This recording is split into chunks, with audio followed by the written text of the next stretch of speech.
In this world coexists a hero fighting for the Empire and the Demon King, the ruler of the demon realm. The hero's mission is to slay the Demon King, who, in turn, exists solely to kill the hero. Those loyal to the Demon King are called squad leaders, 12 powerful subordinates of the Demon King. The commander of the Zero Squad, Demon Eret, known as the Demon King's Joker, delivered a resignation letter, surprising the Demon King. Despite the chaos that ensued, Eret remained unmoved. The Demon King, unwilling to let him go, interrogated him about his decision. Eret revealed his intention to leave peacefully, prompting the Demon King's concern. A nosebleed interrupted their conversation, a consequence of Eret's battle against the hero. Summoning a Zero Squad doctor named Ben, the Demon King emphasized the urgency of Eret's recovery. Eret, born with a weak body, concealed this fact to maintain his position. Feeling like an outsider despite the reverence, Eret resolved to leave the demon realm. Ed, the counselor of the Zero Squad commander, entered, bringing news of a new cube. However, his concern for Eret overshadowed the cube's significance. Grateful but resolute, Eret yearned for a peaceful life away from the demon realm. As the Demon King contemplated Eret's resignation letter, he recalled their unpredictable encounters. From Eret's heroic feats to his unexpected loyalty, the Demon King couldn't decipher the enigma. The Demon King wondered about Eret's true intentions. Eret's hope for rest dwindled as the Demon King summoned him for a meeting with all commanders. Unsettled, Eret entered the meeting room, where tension lingered. Demons speculated about Eret's mood and whispered rumors about his stress. Misunderstandings deepened, but Eret saw an advantage: the lack of interference. Concealing his weakness was crucial until he left the demon realm. In the meeting room, commanders awaited, and Eret felt a chill of fear. The first squad's commander, Jar, directed Eret to sit next to the Demon King, intensifying the unease. The third squad's commander, Ao, perceived Eret as an ordinary weakling, desiring a confrontation. Velton, commander of the sixth squad, criticized Eret's tardiness, but Adelia, commander of the fourth squad, defended him. Tensions rose, with conflicting opinions on Eret's worthiness. Eret maintained composure, concealing his true feelings. The meeting unfolded, promising revelations that could impact Eret's quest for a peaceful life outside the demon realm. If it was still alive, the battle raged on, and Eret, fueled by the rare demon realm wine, displayed remarkable strength. His blade danced through the horde of demonic monsters, leaving destruction in its wake. The settlement, once ablaze, now echoed with the sounds of combat. The demonic monsters, driven by instinct, faced the relentless assault of the Zero Squad. Ed, grateful for Eret's intervention, marveled at his boss's prowess in battle. However, he couldn't help but wonder where Eret had acquired the forbidden wine. As the battle reached its peak, the Demon King in the castle received inquiries about the Zero Squad's ability to handle the overwhelming number of demonic monsters. Some suggested sending reinforcements, but the Demon King remained confident in the strength of the Zero Squad, especially with Lord Otis leading them. In the midst of the chaos, Ed, momentarily caught off guard, found himself face to face with a demonic monster. He braced for the worst, ready to bid farewell to life. However, Eret's swift intervention saved him from the monster's onslaught. As the battle continued, Eret's blade became a beacon of hope for the Zero Squad. His movements were fluid, his attacks precise. Ed, still reeling from the close call, realized that Eret's behavior mirrored that of someone who had indulged in a drink. Bewildered, he pondered where Eret had procured the mysterious alcohol, as none had been brought along. In a moment of respite, Eret turned to Ed and inquired if he was an enemy. Relieved, Ed affirmed their friendship, understanding that his boss exhibited such behavior only after imbibing. With newfound clarity, Ed marveled at Eret's unique fighting style, wondering if the effects of the demon realm wine had unlocked hidden depths of his strength. The battle pressed on, and the fate of the settlement hung in the balance. Eret, the unexpected hero, continued to carve a path through the demonic horde, determined to fulfill his duty and, perhaps, find a way to escape the demonic realm. To say it, he had to agree with Jorah that perhaps sparring in Otis's current condition wasn't the best idea. Otis, relieved by the unexpected turn of events, thanked Jorah for his concern and assured everyone that he needed more time to recover fully. Jorah, feeling a strange mix of disappointment and relief, nodded in agreement. Adelia and Azel exchanged a glance, realizing that perhaps challenging Otis in his weakened state might not be the honor they envisioned. Ed, who had been silently observing the unfolding situation, understood the delicate balance of Otis's position. He expressed his gratitude to Jar for considering Otis's well-being and subtly emphasized the importance of the Zero Squad leader's health. The atmosphere in the room shifted, and Otis, though still bewildered by the unexpected sparing proposal, felt a strange sense of victory. He silently hoped that the demons would forget the idea altogether, allowing him to continue his plan to escape the demon realm. As the conversation shifted away from the sparring match, Otis contemplated the peculiar dynamics within the demon realm. The demon's perceptions of him were a complex web of admiration, fear, and misunderstanding. He realized that navigating this intricate world required a delicate balance between asserting strength and feigning weakness. Otis, frustrated, kicked a stone, unintentionally hitting a demon. The demons, recognizing Otis, bowed, apologized, and assured him they had settled the matter with the girl, a low incubus who blocked their path. Left alone with the girl, Otis pondered the hierarchy of demons, realizing the demons had gathered to bully her. The demons bowed to Otis, explaining they wouldn't interfere with him anymore. Otis, left alone with the girl, extended a surprising hand, offering reassurance. The girl, initially frightened, was astonished by Otis's kindness. She questioned whether he felt disgusted by her, an incubus. Otis reassured her, emphasizing they were equals. The girl, moved, expressed her gratitude, wanting to repay Otis immediately. Otis, uncomfortable, found himself in an unexpected situation, wondering how to navigate the newfound attention. The Demon King entered Otis's room, expecting to inquire about his well-being, but found Otis missing. Having declined the garden tour offer, found himself relieved in the castle courtyard. The girl, named Heen, sought to repay Otis's kindness by showing him the garden. Otis, imagining a peaceful sanctuary, questioned the existence of a garden in the demon castle. Heen, the gardener, revealed the garden and apologized for forgetting to introduce herself. On the way to the garden, Otis anticipated a serene place, but upon arrival encountered unexpected dangers. A mischievous plant almost attacked him, startling Otis. Heen scolded the plant, and Otis, unnerved, fabricated an urgent matter to escape the garden, leaving Heen disappointed. Otis, now wary, questioned the normalcy of the seemingly beautiful garden. As he rushed away, Heen vowed to prepare a gift for Otis, contemplating the cutest plant as a gesture of gratitude. Rutha hurriedly left the demon garden, realizing the futility of expecting normalcy within the Demon King's castle. He contemplated staying in his room due to the pervasive dangers outside, but acknowledged the necessity of meeting the Zero Squad despite the shame of his previous chaotic actions. The Demon King and Ed insisted on the meeting, echoing in Eric's memory as words of encouragement. Arriving at the training room, Eric found it empty but decided to explore and wait. Spotting wooden training swords, he seized one, contemplating a test of his skills. The wooden sword proved too heavy, solidifying Eric's sense of inadequacy. However, his worries were dispelled when the Zero Squad cheerfully greeted him, expressing admiration for his performance in the last mission, which Eric couldn't recall. Attempting to commend them for their success, Eric assured them he was fine. The demons, however, whispered amongst themselves about his fatigue. Eric, unaware of their concerns, suggested they resume training while he observed. As he spoke, Eric twisted his leg, avoiding a direct fall but attracting the attention of an assassin.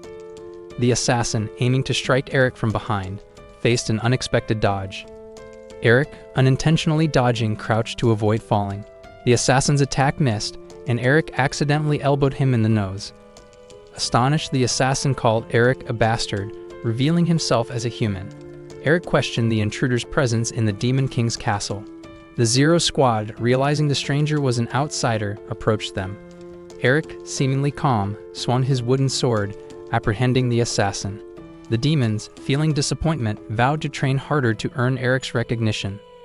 The incident fueled the Zero Squad's determination to train together and become worthy companions of Sir Otis. Meanwhile, Eric, nursing his sore wrist, retired to his room after the eventful day. Upon waking, Eric found the Demon King waiting for him. The king explained that they needed Eric's assistance concerning the imprisoned murderer, who turned out to be a human with unusual strength. As Eric approached the cell, the king revealed that the man was another hero, someone who chose to spread their power across the continent upon facing death in battle with a Demon King. Eric grappled with the revelation, questioning the Empire's motives in sending a hero into the heart of the demonic realm. The king, holding the beaten hero by the hair, asked Eric if the murderer looked familiar. Eric, still uncertain, tried to make sense of the situation and the unexpected presence of another hero within the demon's domain. The king clarified that the beaten man was not a hero but more of a hero candidate or a remnant of a hero. Eric agreed inwardly, acknowledging the man's weakness but still considering him a hero. The king granted Eric a moment alone with the man, and Eric pondered why the assassin targeted only him. The assassin, addressing Eric as Diane Hart, accused him of betrayal, claiming he had defected to the demon's side after earning the Emperor's trust. Eric laughed, dismissing the notion, suggesting the assassin was a mere pawn. The assassin insisted he had a mission to eliminate a traitor to the Emperor, but Eric's confident denial left the assassin doubting his purpose. Exiting the cell, Eric left the assassin cursing the Emperor. The Demon King, awaiting outside, inquired about their course of action. Eric, disinterested in the assassin, suggested killing him. The king agreed, deciding to handle the matter personally. However, in return, Eric would have to undertake a task for him. The Demon King revealed a pressing situation. The first squad needed immediate assistance against a real hero, not just a hero candidate. Eric was tasked with this mission. Confused, Eric questioned the king's motive in sending both a hero fragment and a real hero simultaneously. The king asked Arutha to handle the mission and summoned Eric to accompany him. Eric, still perplexed, questioned his destination, receiving no clear answer. He waited for the carriage, lost in thoughts about how he ended up in this situation. As he embarked on another uncertain journey, Eric grappled with a sense of impending madness, triggered by the continuous stream of chaotic events. Upon reaching the destination, Renaud, the commander of the 11th Squad, greeted Eric enthusiastically. She presented him with a pendant, claiming it would protect him from death. Eric, hesitant at first, accepted the gift, feeling it impolite to refuse. As he pondered the pendant's significance, he instinctively stroked Renaud's head, earning gratitude from the girl. Prepared for departure, Eric boarded the carriage, with Ed observing his boss. Ed, aware of the ominous events on the front lines, noted Eric's happiness despite the impending challenges. Renaud's cheerful greeting from above further accentuated the strange mix of emotions. The journey unfolded with uncertainty lingering, and Eric's past achievements and their consequences weighed on his mind. On the battlefield, the hero from the last war confronted Eric. The hero decided to face the Demon King alone, leaving Eric with the task of reporting the battle's outcome to the Empire. Curious about Eric's motivations, the hero departed, leaving Eric to contemplate his wishes and the Emperor's expectations. Diane Hart, stationed from afar, watched the battle unfold. Their group suffered defeat and the hero opted for self-destruct magic. Diane, conflicted and relieved, decided to report the outcome to the Emperor. However, as he attempted to leave discreetly, a demon detected him, labeling him a little bug and launching an attack. Diane struggled to fend off the demon, realizing his escape was becoming increasingly challenging. Amidst, they were astonished to see a man who had effortlessly defeated the ogre, the 7th Squad commander, and even caught the attention of the Demon King himself. Diane, recovering from the ordeal, realized the gravity of his situation. Not only had he landed in the enemy camp, but he had inadvertently become a formidable force. The demons, frightened by Diane's strength, also observed the Demon King eyeing him with a mix of curiosity and hostility. Nearby, a dying hero questioned Diane's presence, puzzled by his survival and the sudden halt of the self-destruction process. The hero, in his final moments, appealed to the gods to grant Diane a fragment of hero power. A bright flash enveloped them, and Diane felt a surge of power. However, he soon realized his body couldn't withstand the hero's fragment. Despite the agony, Diane wore a smile, embracing what seemed like his inevitable end. The Demon King, intrigued, inquired about Diane's name and questioned his laughter in such dire circumstances. Diane, hoping to please the king, mentioned his name and struggled to comprehend the Demon King's unexpected proposal. The Demon King assured Diane not to worry about the ongoing human-demon confrontation. He suggested that, after witnessing the demon realm, Diane would abandon any thoughts of resisting. Diane, bewildered by the turn of events, faced a future where others perceived him as a formidable force, a misconception he had unwittingly acquired since that fateful day. As the narrative shifted back to Eric, he and Ed arrived at the border between the human world and the demon world, the front line of the ongoing confrontation between demons and the Empire.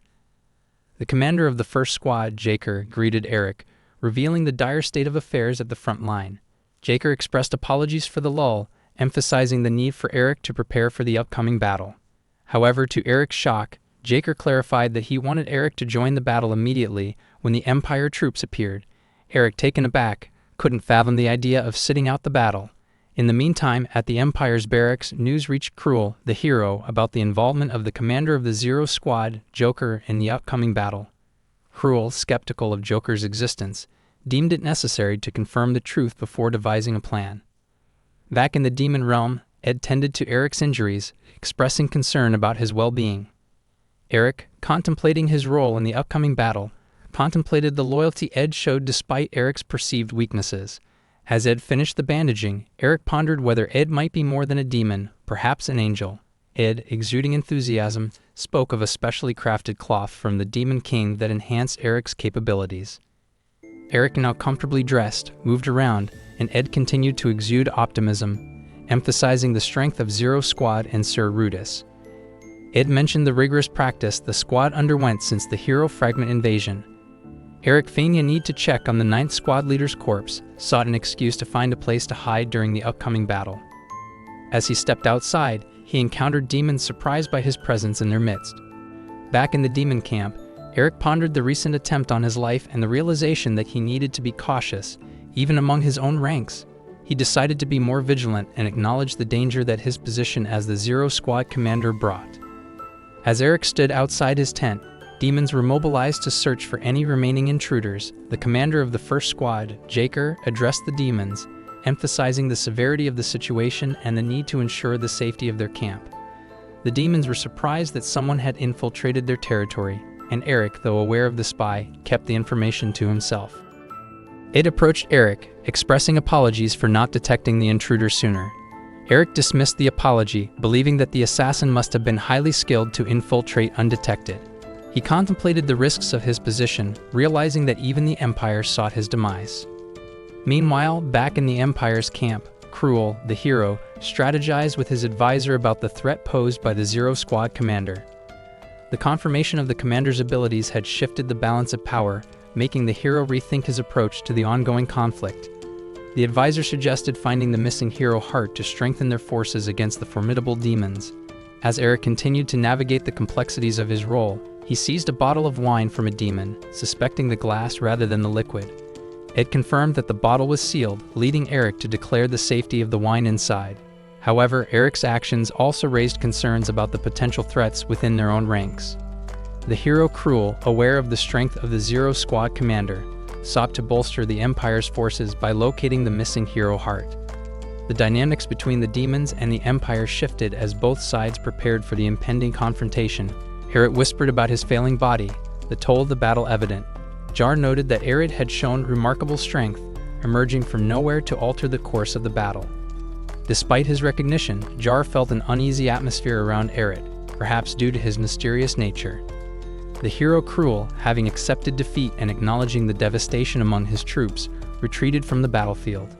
The demon soldiers were jubilant about forcing the hero's retreat, but Jar saw it as a missed opportunity to capitalize on the demoralized Empire troops. As Jar praised Eric's feats, the Zero Squad captain collapsed. Ed and Ben rushed to his side, expressing concern and questioning if he was alright. It was evident that Eric was far from okay, and the group deliberated on how to handle the situation. Meanwhile, in the Demon King's castle, Rel's distress caught the attention of the Demon King himself. The aide attempted to dissuade Rel from leaving, emphasizing the Demon King's order to guard the barrier. However, Rel was resolute and determined to save Eric, knowing the danger he faced without the protective pendant. With Eric's deteriorating condition, Jar's acknowledgement of Eric's prowess, and Rel's decision to defy the Demon King's order to protect the barrier, the stage was set for further developments and challenges in the ongoing conflict between the demons and the Empire. King Joker praised Eric for his achievements on the battlefield, expressing satisfaction that he hadn't disappointed the king by creating chaos. Eric, however, was somber and had news to share about the new hero. The king, observing Eric's mood, suggested they discuss matters inside. The commander of the second squad also brought news about the hero. Eric changed into fresh clothes and returned to the king, who handed him a stack of documents to study. The documents held fascinating information that surprised Eric. Lost in his reading, he suddenly heard his name being called. Confused, he realized he was inside the Demon King's castle. Back on the battlefield, Reno, tearfully relieved, clung to Eric, ecstatic that he had survived. Eric, disoriented and unaware of his actions, remembered nothing from his dreams. Reno praised him for squeezing the new hero and protecting the demon territories, but Eret was preoccupied with the realization that he had drunk again and caused chaos. He found himself holding a dossier on the hero named Cruel Heart, his older brother. Faced with this revelation, Eret said his goodbyes to Reno, pondering the Emperor's decision to make his brother a hero. He contemplated returning to the Empire, recalling the Demon King's instructions to act as a spy. Eret was sealed with tracking magic and insurance, ensuring he reported any useful findings to the Demon King. In his room, Eret decided to quit drinking and reflected on his tendency to lose memories under stress. Ed entered, revealing that the king knew Eret was heading to the human world. Ed expressed concern about Eret leaving and was surprised when the king offered him the position of squad leader. Ed hesitated, contemplating the responsibility in the void left by the 9th Squad commander. Eret, curious about the conversation, asked Ed what the Demon King had said. Ed, evasive, hinted that it wasn't urgent. As Eret prepared to leave for the human world, he bid farewell to Ed, who appeared concerned. Eret, sensing there might be more, offered to bring back something from the Empire. Ed, respecting Eret's caring nature, declined the offer and expressed his preference to remain as deputy commander under Sir Otis. Guarding the gates of the manor, bored sentinels spotted a cloaked figure approaching. They stopped him, emphasizing that this was Earl Hart's estate, not a place for casual strolls. Disregarding their words, the man, seemingly unfazed, ordered the gate to be opened, causing chaos. Servants lined up to greet Diane as he entered, and Hart, the loyal butler, added a sense of familiarity. Diane, tired of preparations, declined a room and decided to meet the Emperor immediately. Duke Usterstrel learned of Diane's return and strategized with Cruel about potential threats. They considered involving the Assassin's Guild and the Revolutionary Army as backup. Meanwhile, Diane, prepared for the Emperor's audience, wore a mask, concealing his identity. Art the butler expressed admiration for Diane's growth, but surprised him by announcing his resignation upon his return. Diane, taken aback, soon realized it was a playful joke. As he entered the carriage, Diane noticed a crowd of guards accompanying him, questioning the need for so many. Diane contemplated the contrasting power dynamics between the demon world and the Empire. The carriage abruptly stopped and Diane, confused, witnessed an attack by the Revolutionary Army. Clad in blue armbands, the attackers aimed for Dion, shouting accusations. Diane, grappling with his dagger, found himself overpowered. A crazed assailant taunted him as a weakling hero, eager to end his life. Suddenly, a shout interrupted the impending danger. 3 men in white, recognized as murderous ghost knights, intervened, deflecting the assassin's axe. The assailant, realizing Diane's identity, became uneasy, and the ghost knights contemplated their next move. Murderous ghost knights, feared for their lack of rationality, followed orders with extreme brutality. They rushed into battle, not to save or protect, but with cries to kill everyone brutally. The assassin, realizing the threat, sought to quickly kill Diane Hart and escape. However, Diane, using his fingernails, inflicted pain on the assassin's hand, tearing pieces of it. In retaliation, Diane swung the assassin's axe, ending his life. Covered in blood, Diane sat on the corpse, ensuring that the scene left an unforgettable impression. The ghost knights, witnessing Diane's ruthless actions, pondered their purpose. One knight suggested that Diane seemed capable of handling the situation alone, questioning their necessity. Diane, standing amidst the carnage, urged the knights to finish off the remaining enemies. As the carriage approached the imperial palace, guards noticed the blood-soaked state and attempted to stop it.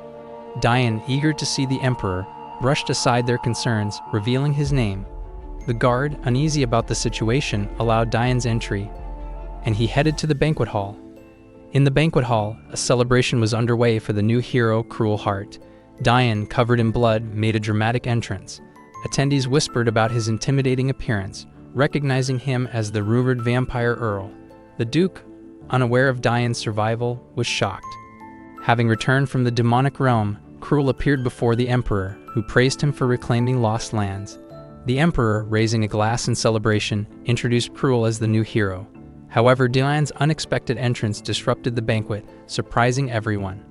Attendees speculated about Diane's identity and questioned his motives. Ignoring the whispers, Diane approached the Emperor and formally greeted him. Attendees continued to gossip about Diane's rumored vampiric nature and troubled past. The Duke, who had sent assassins after Diane, was bewildered by his unexpected return. Dayan, maintaining a grim smile, questioned the purpose of the banquet and suspected Cruel's presence. He considered the possibility of his older brother being made a hero. As the emperor looked at Dayan disapprovingly, Dayan apologized for the abrupt interruption. In a private office, the emperor, acknowledging the ambush, inquired if Dayan needed medical attention. Dayan, refusing, confirmed that the Revolutionary Army was responsible for the attack. The emperor, unaware of the tracking spell, believed Dayan weakened due to the Demon King's curse. He revealed his intention to send Dayan back to the Demon Kingdom to break the curse. Dayan, understanding the emperor's plan, accepted the mission and acknowledged the emperor's use of him as a spy. The emperor informed Dayan about his elevated status in the Demon Kingdom, making him the commander of the Zero Squad. Dayan was surprised by the emperor's knowledge and apologized for not refusing the Demon King's offer. The emperor, rather than expressing anger, praised Dayan's acceptance in the Demon Kingdom, emphasizing its strategic value. He encouraged Dayan to gather information and affirmed that the more accepted Dayan was, the easier it would be to acquire intelligence. Curious about Dayan's true motive for the meeting, the emperor asked him to reveal his concerns. Dayan questioned the emperor's decision to make Cruel a hero, knowing Dayan's resentment towards his older brother. Dayan shared a childhood memory, recalling a dinner where Cruel, after practicing, rejected Dayan's dirty hand, leaving a lasting impact. Dayan expressed regret for not killing Cruel, the only other survivor of the Hart family. Dayan remembered the days when he tried hard to overcome his weaknesses and gain recognition from his family. In a vivid dream, he relived a childhood memory of being scolded by his father for being late to the imperial family banquet. The family dynamics were strained, with his father emphasizing the need for secrecy regarding Dayan's weaknesses. As Dayan stood waiting with his brother Cruel, he was approached by other children who knew his name. Surprised by the attention, Dayan engaged in conversation. The children, however, revealed hurtful rumors about him being the black sheep of the Hart family, locked away because he was a monster. Unable to bear the insults, Dayan punched one of the boys, leading to a physical altercation before losing consciousness. Upon returning home, Dayan's weak condition prompted concern from the family doctor. His parents, saddened by the news, expressed worry about his well-being. Cruel, seemingly indifferent, assured Dayan that he didn't need to do anything special. However, his brother's harsh words lingered, calling Dayan a monster and suggesting abandonment. Dayan woke up to the reality of his parents' distress, questioning him about the fight at the palace. His attempts to explain were met with his father's disappointment and a temporary restriction from leaving the house. Dayan, isolated in his room, felt the weight of his family's disappointment. Determined to earn recognition, Dayan intensified his studies and practiced diligently. The servants expressed sympathy for his efforts, but Dayan remained focused on proving himself. Despite moments of envy while observing his family's joy from a distance, Dayan pushed himself to overcome his weaknesses. As years passed, Dayan's seclusion became the norm. The butler and remember inquired about his dining preferences. One day, Cruel unexpectedly entered Dayan's room, questioning why he continued training. Dayan, eager to please, apologized and retreated to his room. Cruel, surprised by the change in his brother's behavior, suggested a game of chess.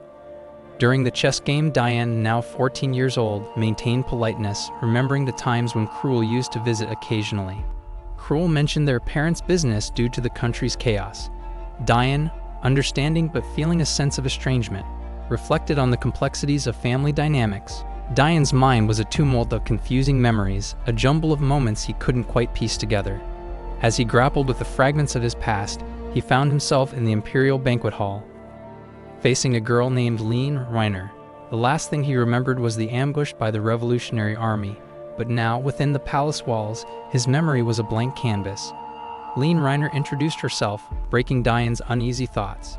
He questioned the reason behind the banquet, genuine confusion etched across his face.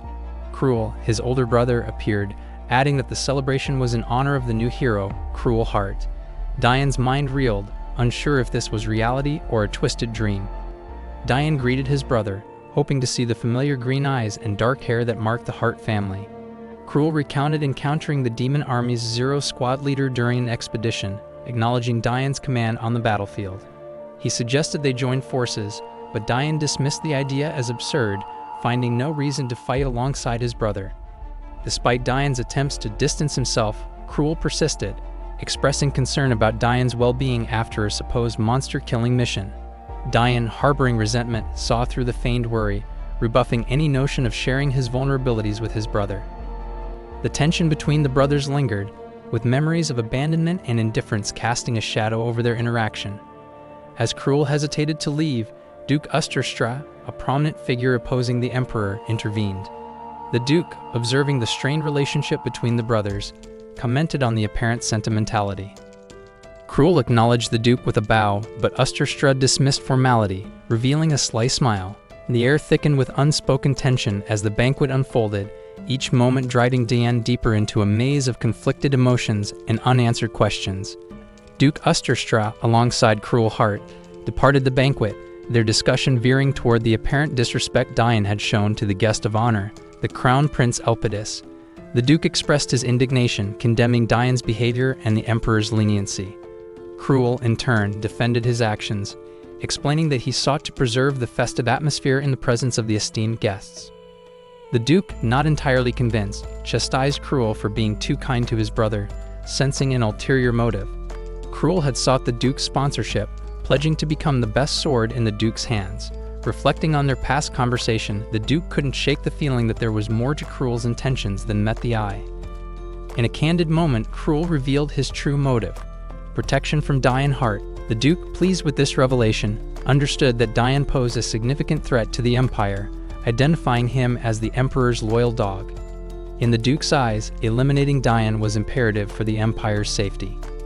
Meanwhile, Diane, accompanied by Lean, returned home only to find his house in flames.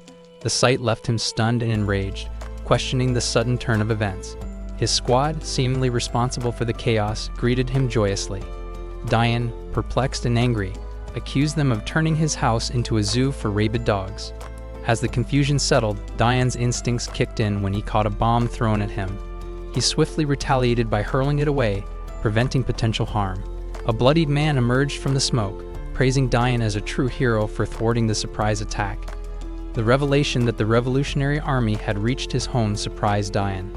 Concerned for his squad's fate, Diane questioned if they had been expelled for causing trouble. To his surprise, they embraced him, expressing joy that their captain cared for them. Diane, amidst the chaos, found solace in the loyalty of his squad and the unexpected assistance of Lean. The shadows of betrayal and danger loomed, and Diane realized that the turbulent times were far from over. Indignation spread through Diane's estate as conflicts erupted between his knights and the higher-ranking Imperial knights. Observing the chaos from his window, Diane recognized that tensions between the two factions were long-standing and inevitable. Remember, the ever-stoic butler explained that the Emperor had sent the higher knights on continuous missions, and their return to Diane's command had escalated existing rivalries. The power struggle among knights was a persistent challenge. Diane, troubled by the ongoing disputes, questioned Remember about the Emperor's decision to return the High Knights to him. Remember suggested it might stem from the Emperor's concern for Diane's well-being. Diane, skeptical, argued that it was a standard practice to return family knights, emphasizing loyalty. However, Remember insisted that the Emperor wouldn't have reinstated the Earl's troops if he didn't believe in Diane's loyalty. The conversation shifted to the management of the estate. Diane discovered that the Emperor had transferred ownership of the lands back to him during his absence. Shocked and unaware of this development, Diane felt a surge of frustration. Remember mentioned that the official document confirming the transfer was somewhere in the room. In the midst of this revelation, Diane pondered the implications. He contemplated the burden of the Hart estate, haunted by memories both bitter and painful. The return of ownership stirred conflicting emotions within him. He resented the responsibility, the unwanted gift that came with the title of Count, which he had accepted under the pretext of safeguarding the Empire's borders. As the conflicts among his knights unfolded and the weight of the estate settled upon him, Diane found himself grappling not only with external challenges, but also with the internal struggles of his past. The unspoken tension within the Hart estate hinted at a complex tapestry of loyalty, duty, and the scars of battles waged on multiple fronts. Diane, taken aback by the unexpected arrival of the Crown Prince and General Nemesius, found himself grappling with the tension in the room. Unprepared for such esteemed guests, Diane's unease deepened, especially given the general's apparent disdain for him. The guests were ushered into Diane's study, where the Crown Prince expressed apologies for the incident at the banquet. Princess Alia's behavior had raised concerns, and she was duly reprimanded by her brother, Crown Prince Oppius. Alia, in her distress, feared that her actions had irreparably damaged her chances with Diane. The Crown Prince, however, reassured her that Diane's recent bout of illness was unrelated to her actions. The conversation took an unexpected turn as Alia revealed her desire to be with Diane and suggested leveraging a scandal to solidify their connection. Crown Prince Oppius, concerned about the potential impact on the imperial family, urged his sister to reconsider. Despite Alia's determination, the Crown Prince remained skeptical of her intentions. In the midst of this familial drama, the Crown Prince subtly stroked Alia's head, a gesture that surprised both her and Diane. The Crown Prince emphasized that Alia had the freedom to abandon her plans, but she remained steadfast in her pursuit. The visit, ostensibly to address the incident at the banquet, revealed another agenda. The Crown Prince and General Nemesius sought to enlist Diane's assistance. However, Diane sensed an undercurrent and couldn't fathom why they had come. The Crown Prince apologized for the banquet incident and broached the subject of friendship. Surprised by the request, Diane's skepticism grew. Alia, despite her earlier distress, pleaded for Diane to accept the Crown Prince's offer, intertwining it with her own romantic aspirations. Diane, caught in a complex web of imperial politics, reluctantly accepted the offer of friendship. Meanwhile, General Nemesius revealed the Emperor's request for Diane to hand over a captured Revolutionary Army soldier. The tension between Diane and the general was palpable, with the general hinting at a deeper understanding of Diane's past. Descending into the underground prison, the general questioned Diane about the death of the second captured revolutionary. Suspicion lingered in the air as the general probed into Diane's past, uncovering the trauma that had shaped him during the 8-year war. As revelations unfolded, Diane found himself confronting not only the expectations of the imperial court, but also the shadows of his own history. Diane, contemplating the intricacies of survival, grappled with the guilt that accompanied his chosen path. The child within him, scared by battles and guilt, manifested in split personalities. One persona emerged during brutal conflicts, driven by survival instincts, while the other, more rational, participated in ordinary battles but conveniently forgot the bloodshed. The child, unaware of this duality, clung to the belief that guilt was a fleeting consequence. General Nemesius, privy to Diane's internal struggle, despised him for navigating survival through extreme measures. The general questioned how long Diane could delude himself, turning a blind eye to his actions. A conversation unfolded about the death of the second prisoner, with Diane claiming ignorance of the incident. The general, skeptical of Diane's wild dog's explanation, suspected foul play, sensing a dangerous and unstable man in the Count. After the guest's departure, Diane found himself awakening in his office, called by Remember from the shadows. Surprised by the butler's vigilance, Diane inquired about the duration of his nap. Remember, concerned about Diane's well-being, revealed that he had called a doctor to examine him during his sleep. The doctor attributed Diane's unconsciousness to fatigue and stress, issues exacerbated by his weak constitution and high blood pressure. Remember proposed a diversion to ease Diane's stress, dispatching the High Knights on a monster-taming expedition. Intrigued by the idea, Diane agreed, hopeful that their absence would bring peace. The butler, having already anticipated Diane's approval, mentioned a monster nest near the manor's border. Diane, relieved at the prospect of respite, endorsed the mission. The narrative shifted to the impending expedition. Lean informed Diane that they were nearing the border. Perplexed by his inclusion, Diane questioned why they brought him along. His High Knights argued that Diane needed a break from monotony, craving excitement in the form of a monster-slaying mission. Despite Diane's reluctance, the High Knights pleaded fervently, with Remember supporting their cause. Remember assured Diane that he would handle the documents, prompting the Count to join the expedition. The High Knights, previously concerned for their commander's well-being, now viewed his participation as a savior from boredom. The butler reminded Diane of the ongoing threat to his life, pledging to uncover the plot while Diane joined the mission. As they ventured toward the border, Diane pondered the lunacy of his High Knights. Lean, a capable knight in Diane's recommendation to the Emperor, expressed weariness dealing with her eccentric subordinates. Diane reflected on the chaos he unintentionally caused and felt guilty for involving Lean in such madness. In the midst of the High Knight's zeal for battle, an unexpected danger emerged. Diane, sensing peril, turned to see an arrow hurtling towards him. Lean rushed to his aid, and Diane's instincts saved him from a potentially fatal blow. Masked assailants emerged from the forest, confirming Diane's suspicions of internal threats. The Count, hit but undeterred, swore to confront this new danger within the Empire. Diane, with an arrow lodged in his shoulder, faced a sudden enemy attack. Urgently, he instructed his mad dogs to prepare a drug while 2 observers speculated on his identity. Recognizing Diane Hart by his blonde hair and the presence of the bloodthirsty ghost knights, the assailants pondered their next move. However, their attention shifted to an internal conflict among the Empire's elite, with the wounded hero at the center. Consuming pills to temporarily shut down common sense, Diane's mood improved, leaving Lean horrified and questioning the legality of the substances. Diane dismissed the concern, emphasizing the necessity of secrecy. As the leader of the assassins ordered an attack, Diane, fueled by the pills, initiated his counteroffensive. Lean, at his side, received instructions to ensure one of the immobilized assassins survived. Turning to his high knights, Diane urged them to embrace brutality for survival, discarding conscience to distinguish friend from foe and kill mercilessly. The battle intensified, with the mad dogs unleashing their ferocity on the assailants. Diane's leadership transformed the knights into bloodthirsty warriors, fully embracing the madness. The leader of the assassins regretted their choice, realizing they faced the wrong opponent. Cruel Heart, responsible for the mission, sought to maximize the financial gain even if it meant only wounding Diane. The Emperor's new hero, despite the animosity, left the assassin pondering the mysterious motives behind Cruel's actions. The battlefield raged on, a chaotic spectacle of violence and dirty tricks. Diane, with eyes ablaze, tore through enemies like a bloodthirsty ghost. Witnessing the carnage, a dying man questioned the sanity of calling this man a hero.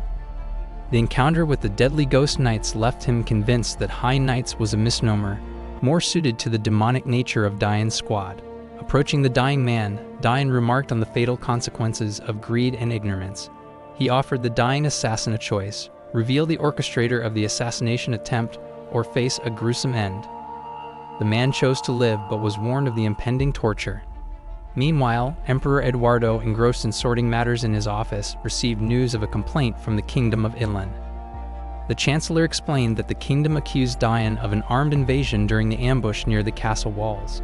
The Emperor, concerned for Diane's well-being, learned of his left shoulder wound and displayed a subtle smile. The Chancellor, anticipating a diplomatic approach, suggested accusing Island of organizing the ambush. However, the Emperor, contrary to expectations, ordered preparations for war. The Chancellor, aghast at the sudden shift, voiced concerns about the financial strain and the recent conclusion of the 8-year war. The Emperor, fixated on conquering the entire continent, dismissed these concerns and emphasized the Empire's need for resources. In the midst of these deliberations, the Emperor inquired about the Church of Redemption. General Nemesius confirmed its popularity, attributing it to the chaotic state of the country. However, the Emperor viewed the growing influence of the Church as a threat and decided to task Diane with its elimination. Despite Nemesius' reservations, the Emperor insisted on Diane's suitability for dealing with a fanatical group, given his recent injury. The conversation between the Emperor and General continued. The General commented on the Emperor's attitude towards the Earl, mentioning that he definitely dislikes Diane Hart. He asked if it was because of Diane's brutal way of disarming enemies. The General explained that the Count's cruelty was a way of survival, but he had 2 distinct personalities. He expressed hatred for Diane, suggesting that he had a fragile mental state, and if his sanity collapsed, the consequences could be dire. The Emperor, surprising the General, revealed that he had known about this for a long time and still trusted the Count. The General objected, stating that Diane Hart's actions could affect the Emperor as well. The Emperor dismissed this, stating that it was his role to take responsibility for his men's actions. Eduardo acknowledged that he had chosen the path of a tyrant, but believed he could be a great ruler for those he valued. He forgave the general's disrespect, but cautioned against repeating it. The Emperor emphasized that he understood the general's concerns and had reasons for keeping Diane close. Diane Hart had once asked Eduardo for permission to destroy his own family, driven by 8 years of hatred and rage. He had nurtured this hatred since he was sent to the front at the age of 14. Eduardo granted him permission after an expedition to kill the Demon King, during which Diane brought back the dead hero's corpse. Diane asked Eduardo again for permission to destroy his family, and the Emperor agreed. However, not everything went as planned. Diane killed the people of the county, but his cruel alter ego survived. Now, Cruel Heart had become a threat against Diane Hart, and as long as Cruel Heart lived, Diane would remain on the Emperor's side. Diane found himself surrounded by a pool of blood, with bloody, zombie-like figures lying around him. He heard a whisper advising him to embrace madness for his survival. Panicking, he clutched his head, but the hooded man whispered that he didn't need to remember and should ignore the fact that he didn't do it. Dian woke up, relieved that it was only a dream. He wondered if the assassin had hit him with an arrow at the border. Upon returning home to the Hart Manor, he was surprised that all the problems had been solved while he was unconscious. Dian remembered the dream but attributed it to his shoulder wound. He asked about the spy, and the butler mentioned that it was expected but unexpected that the spy was him. He had a mission to find out who the customer was, and the spy certainly didn't expect to be revealed by some butler. However, the spy remained silent even as he was dying. Remember didn't let this bother him because he had other sources of information. A bird was flying overhead when the butler's assistant, who was cleaning up the corpse, announced that Earl Hart had returned from his mission. Remember felt a slight disappointment that there wasn't enough time to uncover who had ordered the attacks on Dian. He decided to meet the Count and instructed the assistant to follow the bird and find out who the spy was connected to and who was behind the attempts on the Count's life. Before leaving, he casually tossed a termination notice onto the spy's corpse. Remember entered Dian's room, greeted him, and inquired about his well-being, as he had heard about the Earl's injury. Dian explained that the arrow had struck his left shoulder and hadn't disrupted the manor's routine. He was relieved that the paperwork had piled up, giving him an excuse to converse instead of appearing idle. Dian sensed the scent of blood on Remember and questioned whether the butler was injured. Remember explained that he had just dealt with a spy, and some of the spy's blood had stained his suit. He hurried to greet the Count, not considering the lingering smell. Remember expressed regret that he had intended to capture the spy alive, but it had ended in the spy's death. Dian reassured him that there was no need to apologize if it was unintentional. He was surprised and somewhat fearful that the butler had found and possibly killed the spy, as it was unusual for butlers to engage in such activities. Dian only knew Remember as a butler from a small settlement in the central continent. He had always assumed Remember was just a butler, but recent events suggested otherwise. Remember mentioned the assassin's attack on Dian during his mission and asked if Dian had uncovered any information. Dian turned slightly away and admitted that he hadn't been able to determine who had ordered the assassins, noting that all the assassins were now deceased. Dian's visit to the Emperor's palace took an unexpected turn as he found himself waiting due to the ongoing private meeting between Emperor Eduardo and Duke Uster. Princess and Crown Prince, hearing about Dian's need to pass the time, warmly invited him to join them in the gazebo. A friendly encounter turned into an intimate tea time with the princess putting a cookie in Dian's mouth. The Crown Prince expressed concern about Dian's well-being, cautioning him about the curse weakening his body. The conversation took an unexpected turn when the Crown Prince admitted his reluctance to become emperor, prompting Dian to consider his own desire for a peaceful life. Dian reflected on the peculiar dynamics within the imperial family. The Crown Prince and Princess shared a close bond with the late First Prince, explaining their lack of animosity towards Emperor Eduardo despite the grim history of sibling deaths. As the Crown Prince and Princess discussed their concerns about the Emperor's burdens and the political intrigue within the empire, the princess revealed her desire to marry Dian, aiming to secure a loyal ally for her uncle. Dian, excusing himself to find the restroom, stumbled upon a young clerk exiting a room. Startled by Dian's presence, the clerk attempted an attack, but Dian skillfully dodged, causing the clerk to trip. Cruel Heart intervened, preventing the criminal from escaping. As they confronted each other, Duke Uster, appearing unexpectedly, joined them. Uster discovered a document of interest, hinting at a plot involving the Emperor. The Crown Prince and Princess, witnessing Dian's nosebleed, expressed concern, and Uster suggested the possibility of poison. The doctor rushing to Dian's aid was astonished to find Dian unharmed, dispelling fears of poisoning. The unexpected convergence of characters hinted at a deeper plot, with Uster's involvement raising suspicions about the potential threat to the Emperor. As Dian navigated the intricate political landscape, the dynamics within the imperial family and the shadowy forces at play added layers of complexity to the unfolding narrative. As Dian read through the documents in his estate study, he couldn't shake off the unease that had settled within him. General Nemesis's voice, suggesting the manifestation of the Demon King's curse, echoed in his mind, adding to his discomfort. Dian wondered why more people were gathering, and when Nemesis, the general, appeared, Dian felt the weight of his unkind gaze. Nemesis, claiming to deliver the Emperor's message, accompanied Dian to the ruler's office. Dian thanked the Crown Prince for his concern but declined any further assistance. In the carriage, Duke Uster contemplated the budget document he had glimpsed. Despite the Emperor's reassurances, Uster suspected it was a war budget, prompting him to be cautious in pursuing his goals. In the ruler's office, Emperor Eduardo inquired about Diane's well-being, aware of the injury during the spy's capture. Despite Diane's assurances, the Emperor sensed something amiss and asked him not to hide his condition. Expressing his value for Diane's talents, the Emperor tasked him with handling the Church of Redemption, handing over a document about the cult. Dian, contemplating his desire to return the estate and the sudden assignment, felt a surge of anger at the Emperor's refusal. However, the Emperor asked him to fulfill the task as a condition for any further requests. Dian reluctantly accepted, realizing that Cruel Heart might have a similar desire.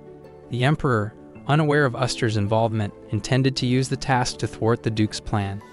Dian, back at his estate, read through the documents, expressing his discontent by sipping tea. Remember, the butler noticed Dian's displeasure and drew attention to the elixir provided by the palace doctor. Despite the pleasant aroma, Dian found himself resisting the urge to visit the restroom, haunted by memories of the recent incident. Lean, joining them, reported that the investigation into the Church of Atonement revealed its influence in the slums, luring believers with promises of free bread and water. Dian, disguised in a tattered robe, accompanied by Lean, approached the Church of Atonement, investigating the mysterious cult. Redemption, the vague message propagated by the church, intrigued Dian. Remember, his butler pointed out the potential cost of the free distribution of food and water, questioning the cult's financial backing. As they delved deeper into the investigation, Dian's discomfort grew. Lean, enthusiastic about accompanying her master, believed Dian was setting an example by actively participating in the inquiry. However, Dian, feeling unprepared for this outcome, tried to leave before they ventured further. Despite his intentions, Lean, refusing to let him go alone, followed him. On the path to the church's main headquarters, Dian and Lean prepared to conceal their identities with tattered robes. Panicking at the unexpected turn of events, Dian decided to leave. He instructed Lean to wait for him and be on guard, emphasizing the danger of the venture. However, Lean, determined not to abandon her master, secretly followed him. Dian, grateful to be away from prying eyes, thanked his hosts for allowing him to wait until Lean left. Turning a corner, he unexpectedly encountered Cruel, his brother. The confrontation was tense, with Cruel reproaching Dian for his restlessness despite the wounded arm. Dian, suspecting Cruel's involvement in the assassination attempt, prepared to defend himself. Cruel, called away by Lean, spared Dian for the moment. Lean, witnessing the confrontation, concluded that Dian was cursed by the Demon King. Meanwhile, Cruel expressed concern for Dian's frail body, pondering how long his brother could endure. Dian, feigning weakness, stooped to the ground, pretending to smear dirt on himself as a disguise. Dian, now undercover, infiltrated the Church of Atonement. Lean, observing from a distance, rejoiced at how convincingly Dian played his role. Dian, contemplating the suspicious nature of the cult, managed to maintain his disguise despite Lean's overenthusiasm. The church, seemingly typical, raised doubts about its authenticity. Inside, Dian received a warm welcome, offered hot tea, and was assured that there was no charge for their services. The abbey, curious about Dian's identity, pulled down his hood, revealing his bright red eyes. She mentioned his rumored status as a hero of the Empire, yet considered him a vampire or evil spirit. Dian played along, enjoying the rumors. The abbey explained that the Church of Atonement was created to save the oppressed from Emperor Eduardo's tyranny. Dian pretended to be intrigued by the cult's doctrine, asking who would lead him to redemption. However, the abbey deflected, claiming Dian would find out upon becoming a member. As Dian walked deeper into the church, skepticism mingled with curiosity, navigated the complexities of the Church of Atonement. A 12-year-old girl named Sia approached Dian, her impoverished face beaming with joy. Claiming to be a new believer, Dian nodded uncertainly as Sia generously informed him about the free provisions. The girl, seemingly brainwashed, spoke of redemption, making Dian suspicious. Yet he played along, claiming his belief in redemption, which earned him a wider smile from Sia. Dian pondered his next move while contemplating Lady Lean's activities outside. Suddenly, he was called to stop by a voice from behind. Meanwhile, Lean struggled with her own mission to infiltrate the church. Her attempts through the back gate failed, and she pondered the consequences of facing her count if she couldn't succeed. A pile of bread caught her attention, and she overheard a conversation about calling the captain of the guard. As Dayan continued his exploration inside the church, he faced the challenge of getting into the secure rooms. The enchanting crystal embedded in the wall intrigued him, indicating the use of magical artifacts.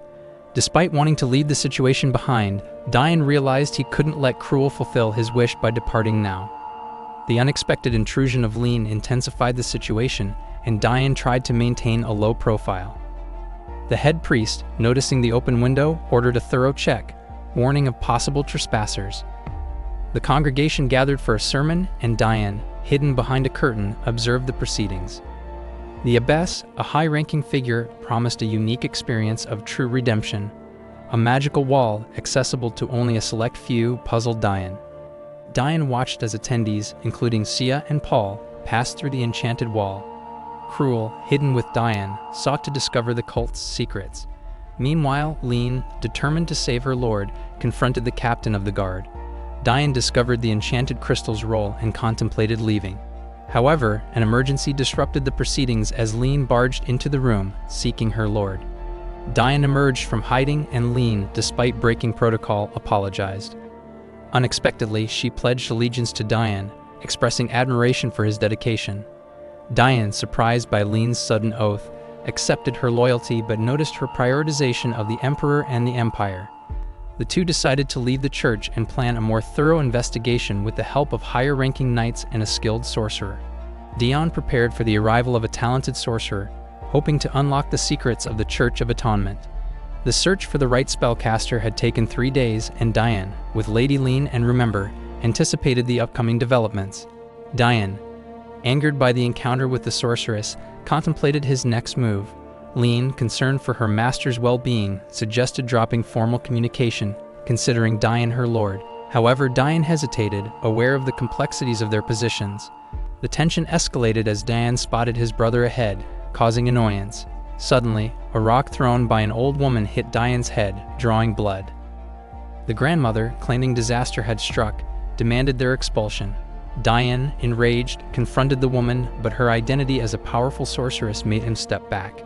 Ran, the granddaughter, intervened, preventing a potential confrontation. Dayan, disappointed, assumed the sorceress wasn't the one they sought and considered searching in the south. Ran revealed herself as the granddaughter and a sorceress, offering her assistance. Dayan, intrigued, accepted her help, and they rode back together. Cruel, seemingly unfazed by losing the sorceress, still had questions for the old woman. She prophesied his longevity and urged him not to hate, foreseeing a catastrophe linked to his feelings.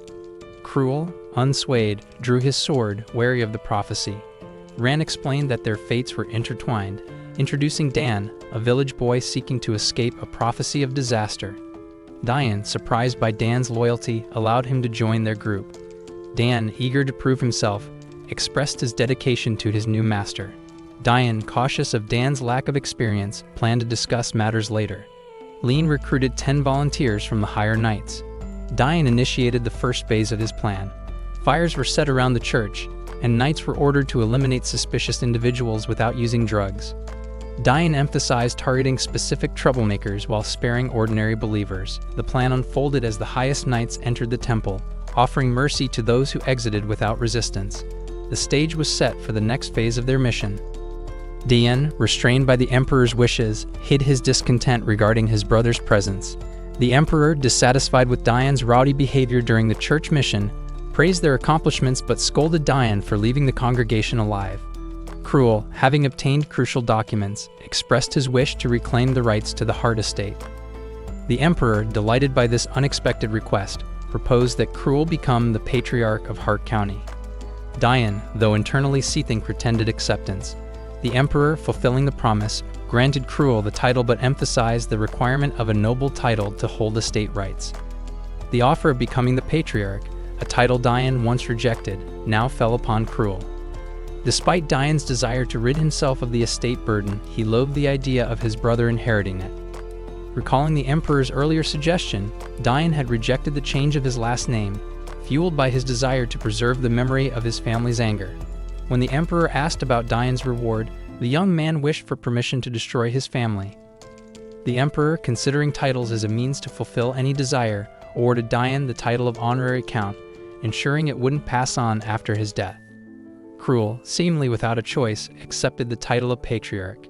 Dayan sensed his brother's likely inclination to embrace the family legacy.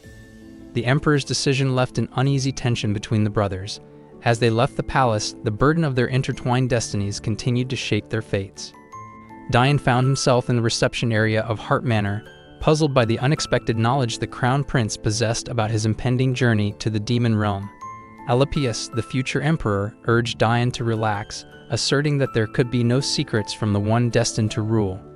The tense atmosphere suggested that significant information was about to be shared. The crown prince, emphasizing the importance of being ready to ascend the throne at any moment, reminded Dayan of his commitment to return if the demon king chose war. Dayan, somewhat surprised by the revelation, assured Alypius that he would keep his promise. As he left the reception area, Alypius contemplated the situation, considering the potential benefits the emperor might have promised Dayan beyond the realm of men. Uncertain of his uncle's intentions, he recognized the need to be prepared for any possible betrayal from Dayan Hart. Alypius acknowledged the wisdom of maintaining a friendly relationship with the count, realizing that alliances might prove more advantageous than animosity, especially given the unpredictable nature of the unfolding events.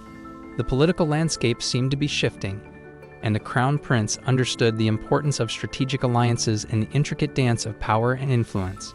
Meanwhile, in another part of the city, the Duke of Uster, contemplating his next moves, wondered about Cruel's intention to leave the clan without a successor. The Duke was in a tricky situation, caught between the desire to hide his involvement in the Church of Redemption and the need to eliminate potential threats. His mind whirred with schemes and plots as he pondered the intricacies of the noble game. In the imperial chambers, Edward Desert, having addressed the council about the need to eradicate the revolutionary army, left the hall with a lingering tension. The governor informed the Duke of Uster about the revealed leader of the Church of Redemption, stirring up strife within the aristocracy. The Duke, walking the delicate line between survival and ambition, was determined to secure the ruler's seat. As these complex threads continued to weave through the tapestry of political intrigue, the fate of the empire hung in the balance, with each character playing their part in the unfolding drama. Alypius, lost in thought about Dayan's nature, believed that forming a bond might anchor him in the realm of humans. His musings were interrupted by his sister, who inquired about the count and expressed dissatisfaction at being left out of the conversation. Alypius excused himself, citing the importance of the matter. When questioned about becoming the crown princess, Altha dismissed the idea, prompting her brother to handle such matters himself. Alypius revealed the pressure he felt due to the revolutionary army and the emperor's orders. Dayan, on the other hand, contemplated the extent of the crown prince's knowledge and pondered the emperor's motives for sharing such crucial information. Dan, entering the room, hesitated but eventually conveyed his desire to invest money. Dayan, intrigued by the lad's motives, decided it was best not to interfere and handed him money. Ghostly knights interrupted their departure, heading their way, and remembering was instructed to deal with them. In another part of the city, Duke Uster strategized, contemplating Cruel's decision not to accept the title but still cling to the family name. Meanwhile, in the imperial chambers, Edward Desert, after addressing the council about the revolutionary army, left the hall, leaving an air of tension. The governor informed Uster about the Church of Redemption's leader, revealing internal strife among the aristocrats. The Duke, determined to secure the ruler's seat, calculated his next moves. As these intricate threads of political intrigue unfolded, the fate of the empire hung in the balance. Dayan, contemplating the emperor's plans and facing an ambush, set forth on a perilous journey. The dynamics within the nobility and the ongoing machinations added layers to the complex narrative. Each character played a pivotal role in the unfolding drama, contributing to the intricate tapestry of power and ambition.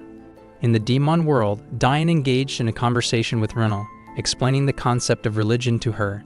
He forgot that such ideas were alien to demons, and Rinal amusingly suggested creating a cult of Otis. The demon realm, originally called the Abyss, was a gathering place for various fantastical creatures. Leaders from different nations gathered to discuss the Empire's attack on the kingdom of Elan. The Elf King warned that the Emperor's ambitions extended beyond Elan, raising concerns about the demon realm's safety. Toth, a demon, arrived, catching Dayan's attention. In the demon realm's council, Dayan reported the Emperor's goal to the Demon King. The Elf King expressed distrust, and the meeting delved into strategizing against the potential invasion. Meanwhile, back in the human realm, Ed confronted Heen, the succubus gardener. Hien had given Dian a peculiar flower, and Ed, protective of his commander, berated her for daring to approach Squad Zero's leader. Hien, frightened, tried to explain her intentions, and Ed's anger intensified. Despite Ed's violent tendencies, Dian had asked not to harm Hien. Later in his chambers, Dian examined the demonic flower, intrigued by its peculiarities. As political intrigue and tensions unfolded in both realms, the narrative weaved through the complexities of power struggles and personal relationships.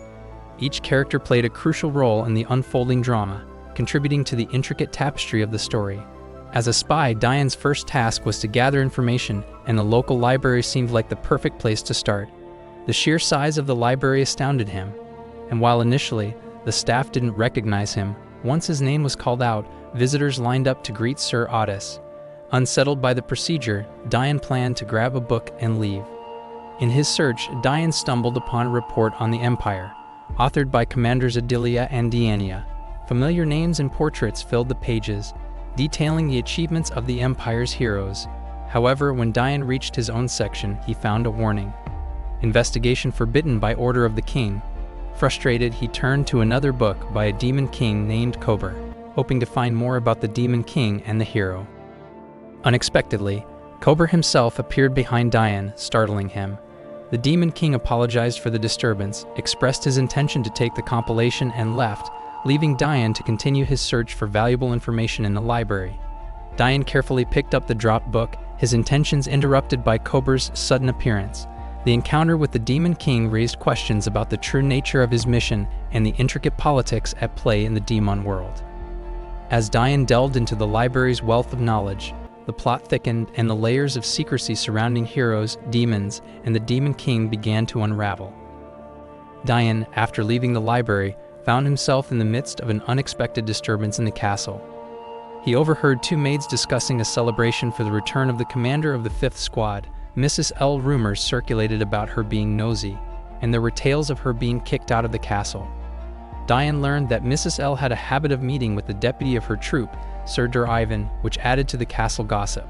As Dian headed to the supposed feast, his expectations of enjoying special demonic wine were shattered when he discovered only ordinary wine from the human world. Disappointed, he stumbled upon a room filled with empty bottles and was soon confronted by janitors who mistakenly believed he had consumed all the alcohol himself. A panic ensued as the castle went into high alert, with warriors taking defensive positions. The leaders feared Dian's unpredictable behavior when intoxicated and were prepared for the worst. The situation escalated as the guards anticipated the arrival of the king himself. In the aftermath of the wine incident, the tension lingered as the king, accompanied by Ed and Ben, addressed the situation. The king, seemingly amused, explained that Dian's boredom led to the misunderstanding. He then directed Dian to join Commander Deania on a mission to the second city. The king declared a kingdom-wide prohibition on the use of magic, with exceptions only for situations threatening life. Commands were issued to punish those who misused magic without valid reasons. The Elf King, unaware of the impending warrior's appearance, received rumors of the sudden cessation of demon magic.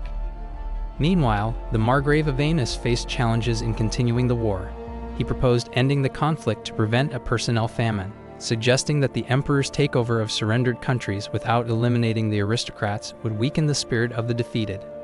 The emperor, infuriated, rebuked the advisors for considering sending ordinary people to war, emphasizing their obligation to protect the citizens who paid taxes for welfare and security.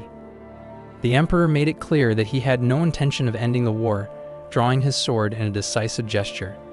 The fate of the ongoing conflict remained uncertain. The emperor, frustrated with his advisors, declared that if there was a shortage of soldiers, the advisors themselves would be sent to the front lines. He invoked the standard of the 8 years, stating that if a family had more than 2 men, at least one of them would fight, along with half of each man's personal army. Aristocrats refusing to join the battlefield would send 2/3 of their army. Mobilizing common people would be a last resort. As the emperor rephrased his orders, he acknowledged the difficulty but expected his subordinates to remain reasonable. Desert, however, found himself sinking into a sea of blood, plagued by hallucinations and ghosts urging Eduardo's death. Despite constant skirmishes in the Southern Empire, Stigma Primero, the hero, received orders to prepare for battle against the Sarahan Kingdom.